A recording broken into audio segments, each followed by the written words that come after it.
Wirya Carita mempersembahkan kisah dari karya S.H. Mintarja, Tanah Warisan. Selamat menikmati. Salam budaya.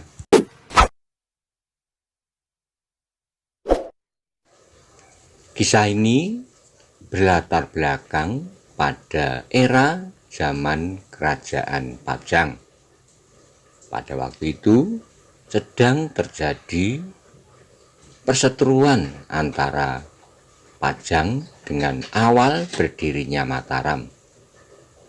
Bagaimana kisah selanjutnya? Mari kita simak bersama-sama. Monggo kula aturi subscribe, like, komen, soho share. Matur nuwun.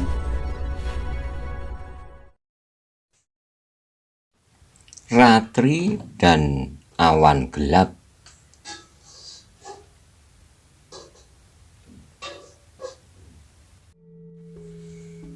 Ratri tidak membantah lagi kalau ia memaksa untuk diantar lebih dahulu, maka pasti akan menyinggung perasaan kedua kawan-kawannya. Meskipun rumah mereka seolah-olah hanya terpisah oleh dinding batu. Demikianlah maka mereka menyusuri jalan sempit yang menuju ke rumah ketiga gadis-gadis itu. Tapi dengan demikian maka yang terakhir dari ketiganya sampai di muka regol rumahnya adalah Ratri. "Terima kasih Temunggul," desis Ratri ketika ia akan memasuki regol halamannya. "Aku antar kau sampai ke pendopo, Ratri, sampai ayahmu membuka pintu untukmu." Ratri menjadi ragu-ragu sejenak, namun kemudian ia menjawab, "Baiklah Temunggul, aku sangat berterima kasih, dan ayah pun akan berterima kasih pula." Tapi ketika Ratri akan melangkah memasuki regol rumahnya, Temunggul berkata lambat sekali, seolah-olah ditujukan kepada dirinya sendiri, "Ratri." Ratri tertegun. Ketika dilihatnya wajah Temunggul menunduk, maka dada gadis itu pun berdesir. "Sebelum aku menyerahkanmu kepada ayahmu, aku ingin berbicara, Ratri." Dada Ratri menjadi berdebar-debar. Ia sudah dapat menduga apa yang kira-kira akan dikatakan oleh Temunggul itu. Maka wajahnya segera menjadi kemerah-merahan dan dadanya pepat. "Apa kau ingin mendengarkan, Ratri?" bertanya Temunggul. Ratri menjadi ragu-ragu sejenak, namun kemudian jawabnya, "Temunggul, aku sudah tidak dapat menahan rasa takut dan cemas. Kalau setiap saat orang-orang yang mengerikan itu lewat di jalan ini, maka nasibku akan dapat engkau bayangkan." "Tidak, Ratri, orang itu tidak akan lewat jalan ini.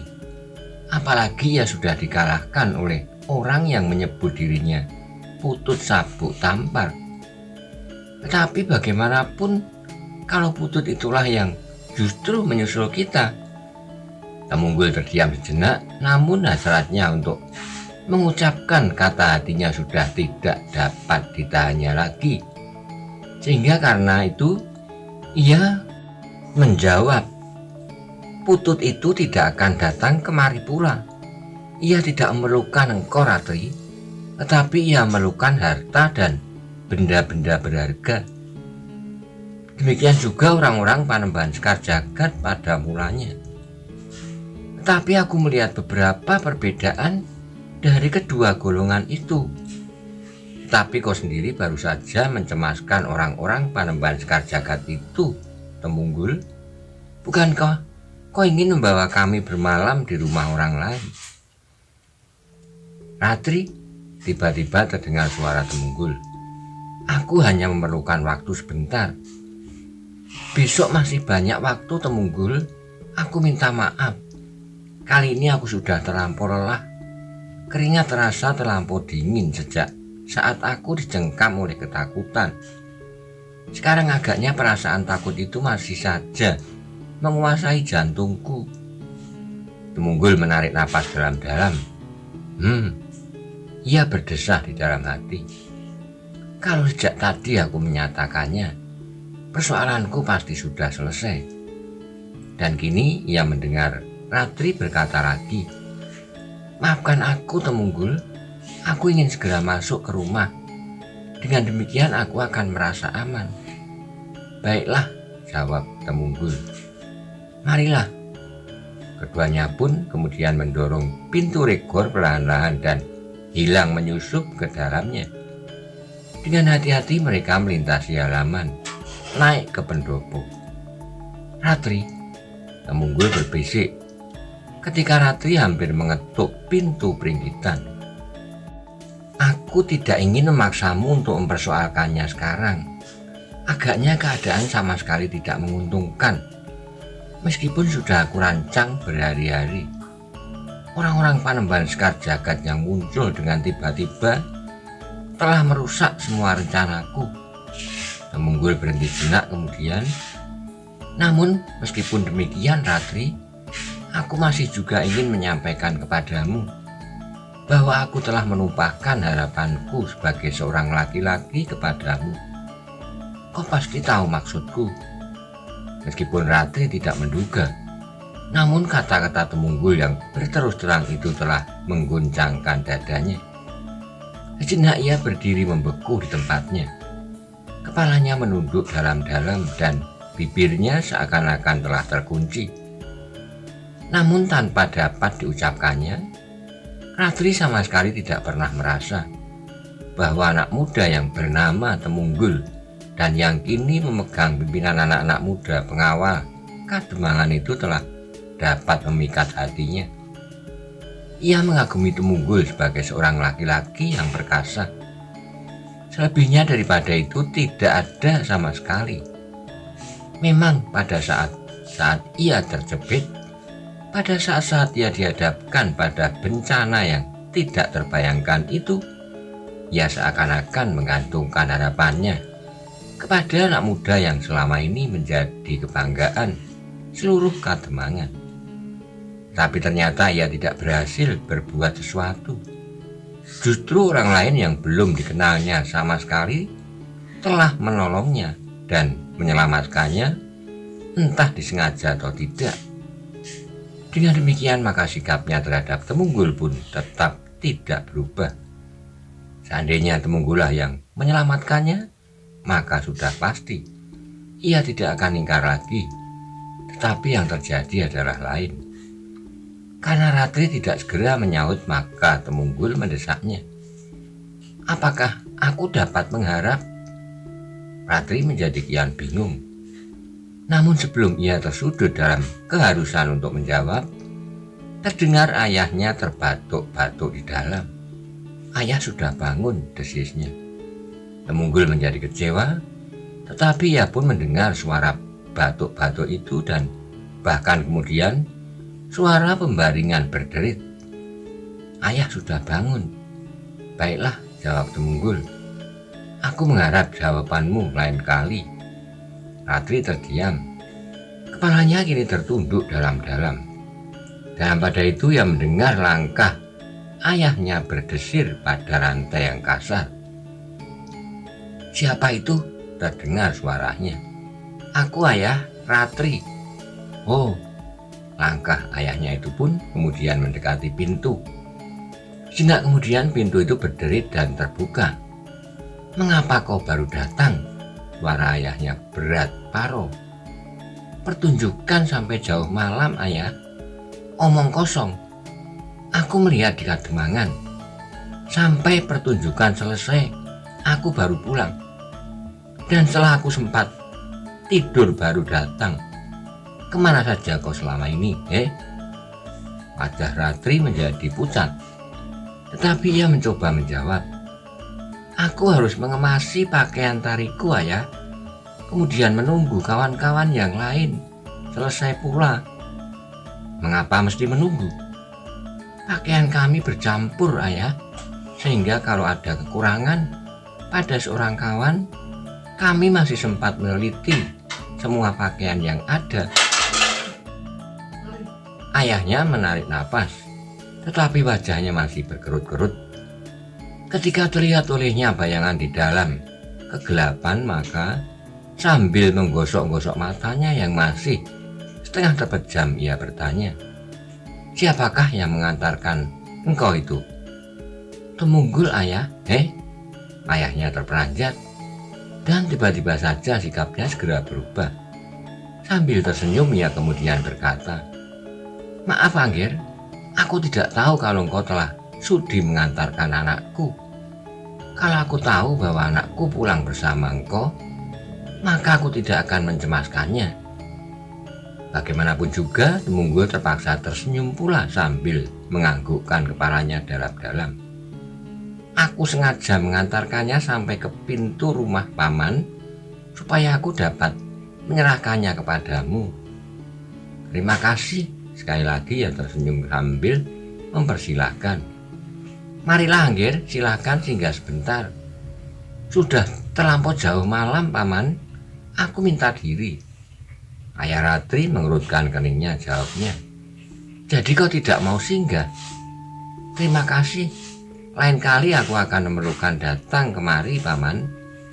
Laki-laki tua itu mengangguk-anggukkan kepalanya. "Baiklah, Angger, baiklah. Aku sangat berterima kasih karena kau sendiri yang mengantarkannya. Kami para pengawal telah membagi kerja, paman." "Terima kasih, Angger." Dan sekali lagi tua bergumam, "Terima kasih." Temunggul pun kemudian minta diri dengan hati yang dipenuhi oleh pertanyaan dan harapan. Ia turun dari pendopo. Ketika berpaling, yang dilihatnya tinggal ayah Ratri saja yang masih berdiri di muka pintu. "Aku belum dapat jawaban," desisnya. "Tetapi mudah-mudahan aku tidak salah mengerti. Sepengetahuanku belum ada seorang pun yang mendahului aku." Dan tiba-tiba saja Temunggul menggeram ketika diingatnya bahwa Bramanti telah kembali ke rumah ibunya. Terbayang kembali pertemuan antara keduanya pada saat Bramanti menginjakkan kakinya kembali di tanah kelahirannya. Setelah beberapa tahun lawannya menghilang, dan yang pertama-tama sekali ditemuinya pada saat itu adalah Ratri. Tiba-tiba Temunggul menggeram tepat ketika ia sudah berada di luar regol. Didorongnya pintu regol itu dan dengan langkah yang tergesa-gesa ia meninggalkannya.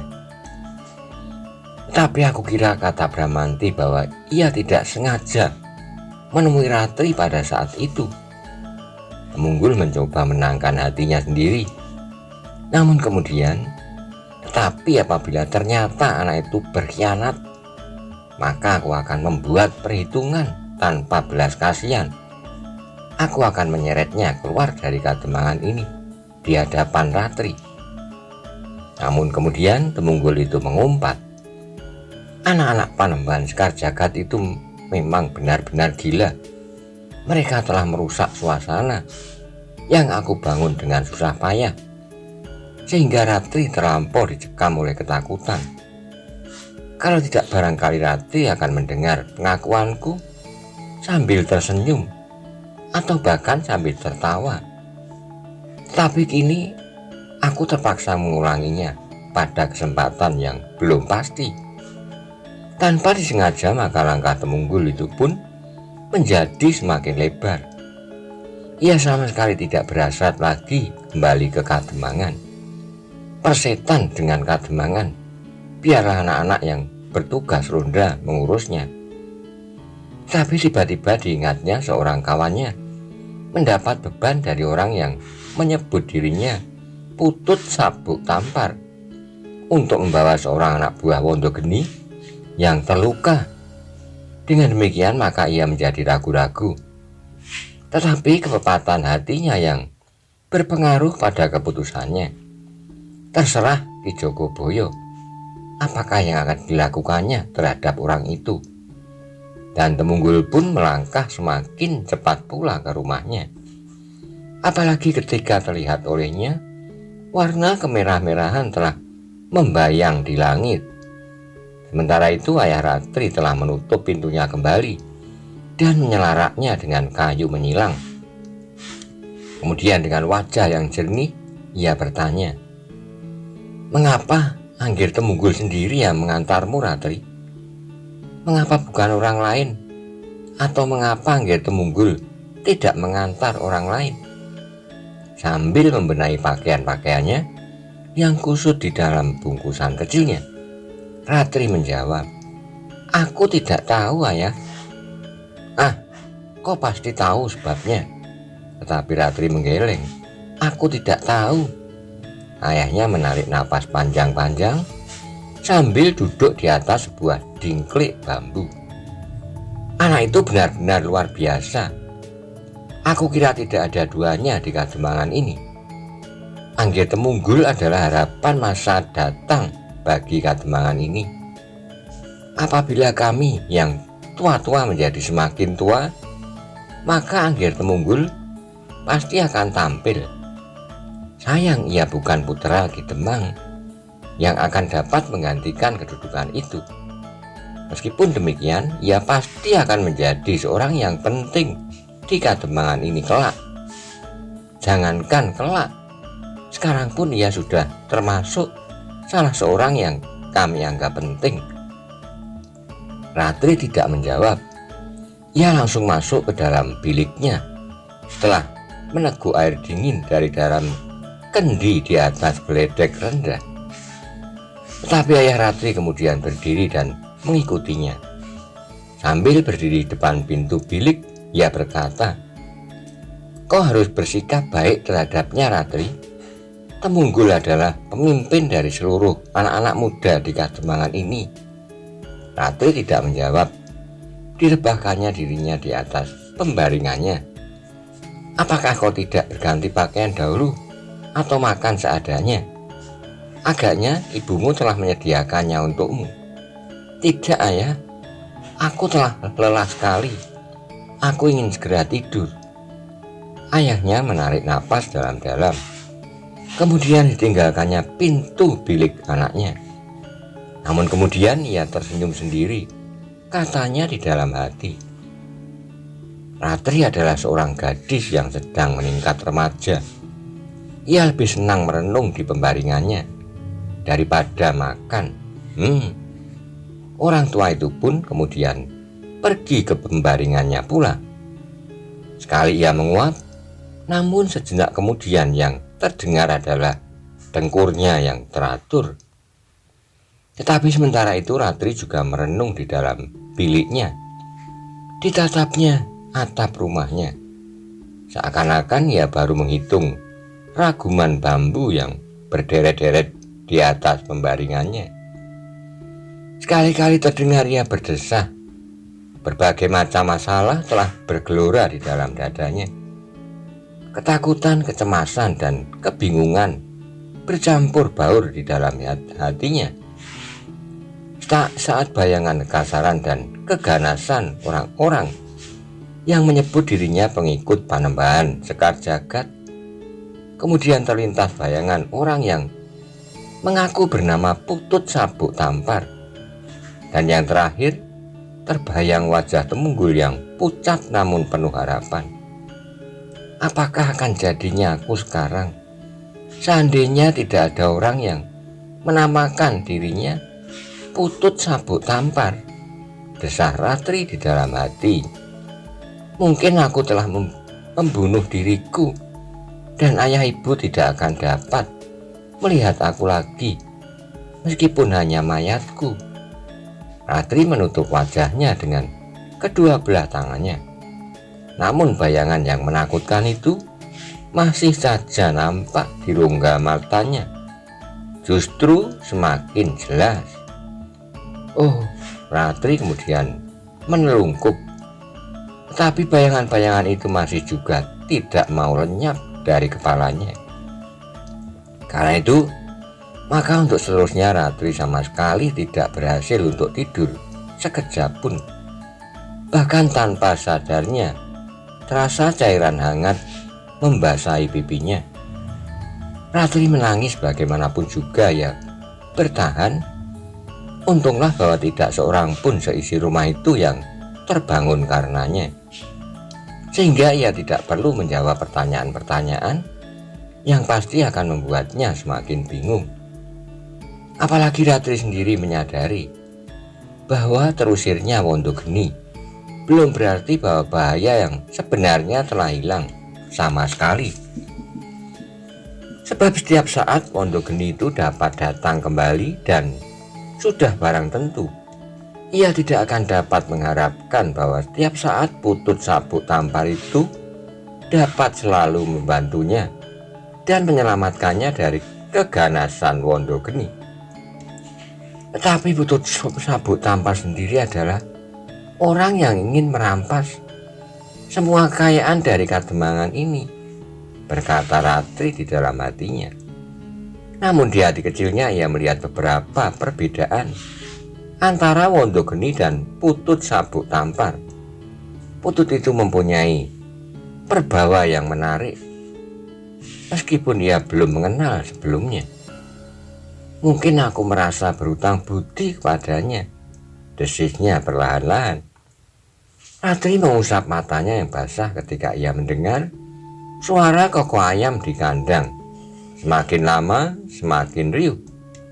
Hampir pagi ia bergumam, dan ia sama sekali masih belum tidur sekejap pun juga. Tapi ketika ibunya menjenguknya dari sela-sela pintu biliknya, ia berpura-pura memejamkan matanya supaya ibunya menyangka bahwa ia sedang tidur lelap. Ia terlampau lelah, berkata ibunya kepada dirinya sendiri. Lalu ditinggalkannya Ratri di pembaringannya untuk merebus air di dapur. Di pagi harinya ketika Ratri keluar dari dalam biliknya, ibunya melihat matanya yang pendul. Karena itu dengan cemas ibunya bertanya, "Apakah kau semalam menangis, Ratri?" Ratri menggeleng. "Tidak, Ibu. Mengapa aku menangis?" Ibunya mandang mata Ratri itu tajam-tajam. "Kau menangis semalam," ulang ibunya.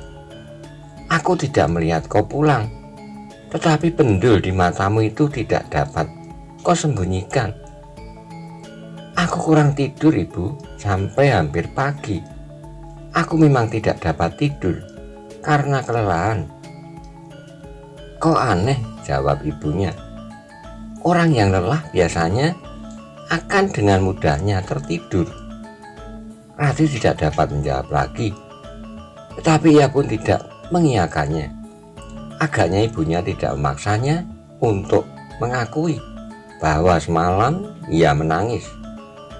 Bagi seorang ibu yang menyadari bahwa umur anaknya adalah umur yang sedang dibelit oleh berbagai macam hiruk pikuk kehidupan. Mungkin Ratri sedang berselisih dengan kawan-kawannya. Mungkin ia gagal mempertunjukkan puncak kemampuannya semalam. Atau mungkin ia sedang dipengaruhi oleh perasaan seorang gadis yang meningkat dewasa menanggapi kawan-kawan laki-lakinya. Karena itu dibiarkannya saja Ratri masih tetap untuk mencuci mukanya. Kemudian masuk kembali ke dalam biliknya, membenahi rambut dan mengganti pakaiannya yang kusut. Namun bagaimanapun juga Ratri masih tetap dibayangi oleh perasaan takut. Adalah mungkin sekali Wondogeni datang di setiap saat untuk mengambil dan membawanya ke neraka yang paling jahanam.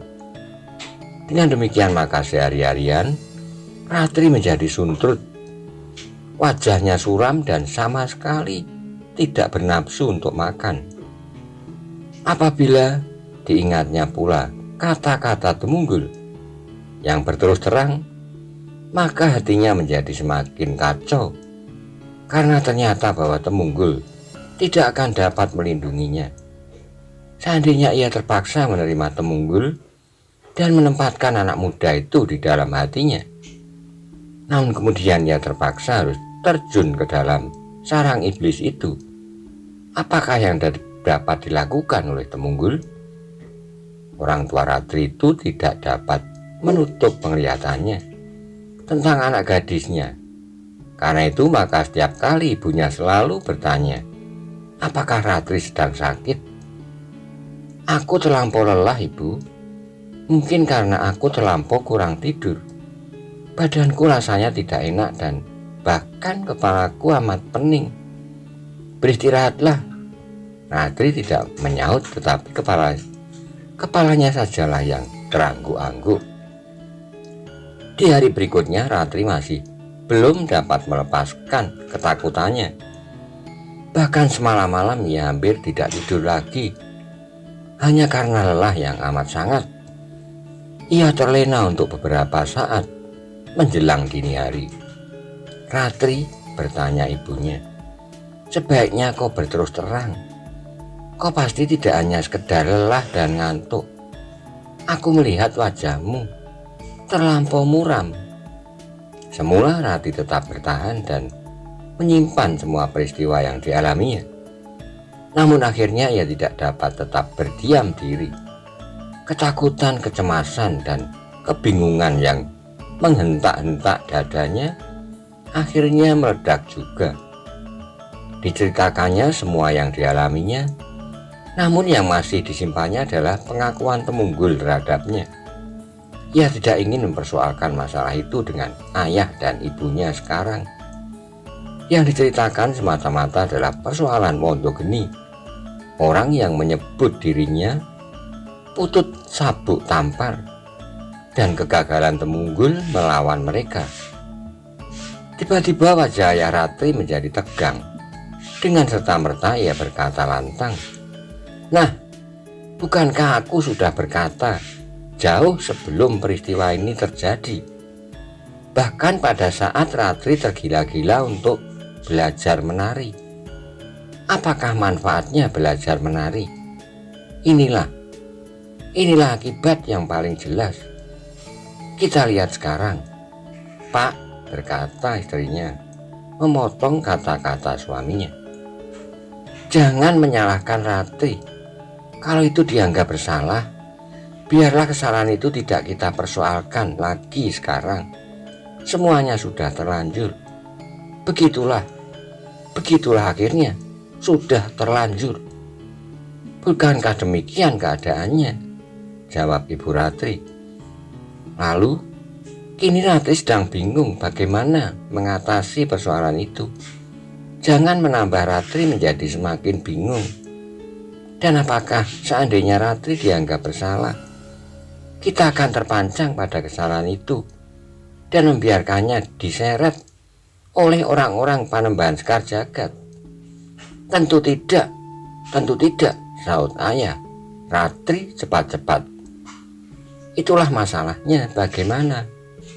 Laki-laki itu tidak segera menjawab, tapi kini kepalanya terpekur. Ia mengerti betapa hati anaknya dicengkam oleh ketakutan. Memang setiap saat Wondogeni dapat datang ke rumahnya, seperti saat-saat ia mengambil pendok emas atau mengambil timbang tretes berlian, maka ia akan dapat mengambil Ratri. Namun setiap kali ia masih saja menyesali Ratri bahwa ia tidak menurut nasihatnya dahulu, dan setiap kali ibunya selalu memperingatkan bahwa yang penting adalah menyelamatkan Ratri. "Aku belum tahu apakah yang sebaiknya aku lakukan," berkata laki-laki itu seakan-akan ditujukan kepada dirinya sendiri. Dengan langkah yang berat ia berjalan mundar-mandir. "Apakah Ratri perlu bersembunyi?" bertanya istrinya. "Di mana ia akan dapat bersembunyi? Di Kademangan ini," desis ayahnya. "Lalu apakah yang sebaiknya kita lakukan?" Ibunya pun kemudian dicekam oleh kecemasan. "Aku akan minta perlindungan Ki Demang dan Ki Jogoboyo. Aku akan ke Kademangan. Mungkin mereka dapat memberikan jalan keluar dari kesulitan semacam ini. Kalau perlu biarlah Ratri untuk sementara berada di Kademangan sampai keadaan menjadi reda. Kalau kita yakin bahwa Wondogeni telah tidak kembali lagi, maka biarlah Ratri nanti pulang ke rumah ini. Kapan kita dapat menentukan waktu itu? Waktu di mana kita dapat mengambil keputusan bahwa Wondogeni tidak akan kembali lagi. Kita akan dapat merasakannya. Meskipun aku tidak dapat mengatakan dengan tepat kapan, tetapi seandainya Wondogeni masih tetap pada pendiriannya, pasti ia akan kembali dalam waktu singkat. Istrinya mengangguk-anggukkan kepalanya. Terserahlah kepadamu, Pak, tetapi Ratri harus diselamatkan. Ayah Ratri mengangguk-anggukkan kepalanya. Aku akan pergi ke Kademangan. Setidak-tidaknya aku akan mendapat nasihat bagaimana aku harus menyelamatkan anakku ini. Ayah Ratri pun kemudian pergi ke Kademangan memenuhi Ki Demang dan Ki Jogoboyo untuk meminta perlindungan dari mereka terhadap anaknya yang sudah jelas terancam bahaya yang sangat mengerikan bagi seorang gadis. Karena apabila Ratri itu berhasil dibawa ke seorang sarang iblis-iblis itu, maka ia pasti akan kehilangan. Ratri pasti akan menempuh cara yang bagaimanapun juga untuk menghapus malu. Bahkan mungkin ia akan membunuh diri. Ketika ayah Ratri sampai ke Regol Kademangan, ia menjadi heran. Di Kademangan itu dilihatnya beberapa anak-anak muda pengawal Kademangan telah berkumpul, bahkan Temunggal pun telah ada di halaman itu pula. Di pendopo dilihatnya Ki Demang, Ki Jogoboyo dan beberapa orang bebau Kademangan yang lain. Namun di antara mereka terdapat seseorang yang asing baginya.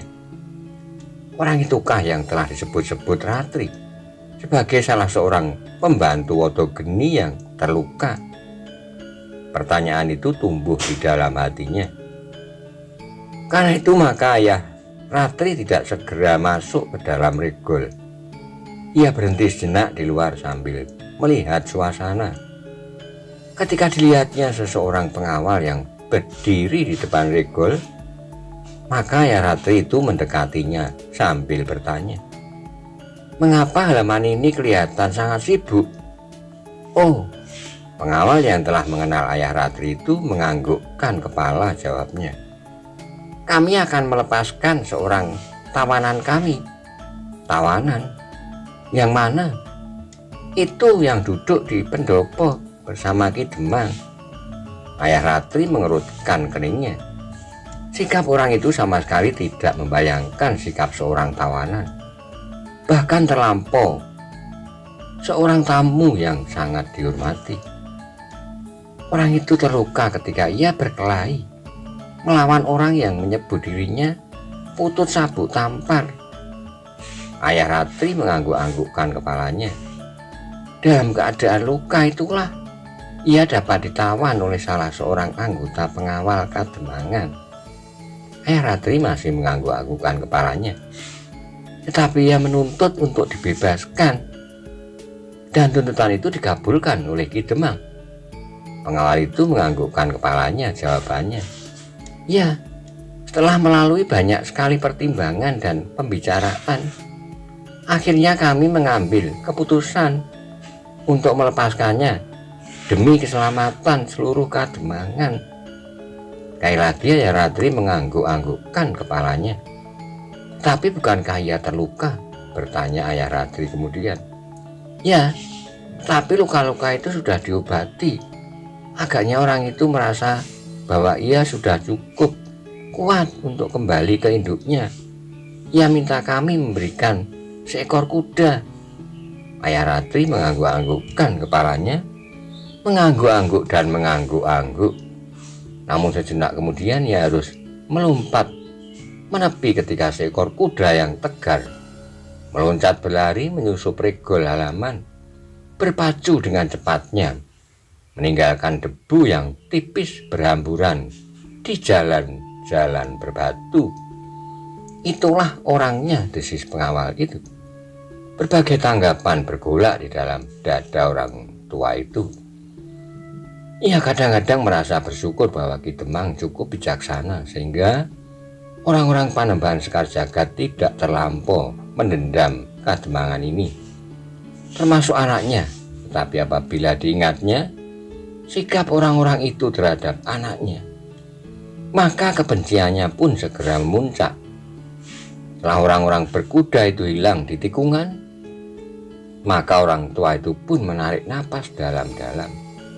Kemudian ia berkata perlahan-lahan kepada pengawal yang kini berdiri di seberang jalan di depan regol itu, "Aku akan menemui Ki Demang." "Silahkan," jawab pengawal itu. Ayah Ratri itu pun kemudian masuki halaman Kademangan dan langsung minta kepada salah seorang bau Kademangan untuk bertemu dengan Ki Demang. Setelah mereka duduk di pendopo, maka Ayah Ratri pun langsung menyampaikan persoalannya dan kesulitan-kesulitannya kepada Ki Demang dan Ki Jogoboyo yang hadir pula di situ. Ki Demang mengangguk-anggukkan kepalanya, sedang Ki Jogoboyo mendengarkan dengan wajah yang tegang. "Aku minta perlindungan, Ki Demang. Anakku selalu dicengkam oleh ketakutan yang luar biasa. Ia tidak mau makan sama sekali dan semalam hampir tidak dapat tidur sekejap pun." Ki Demang mengangguk-anggukkan kepalanya sejenak. Ia berpaling kepada Temunggul yang duduk pula di antara mereka. Katanya, "Jawablah persoalan yang dikatakan oleh ayah gadis yang menjadi masalah itu." Wajah Temunggul sekilas dibayangi oleh warna merah. Namun kemudian ia beringsut maju, katanya, "Kami di sini sudah membicarakannya, Paman. Ketika kami mendengar permintaan tawanan kami untuk mengajukan syarat, orang itu akan kami lepaskan.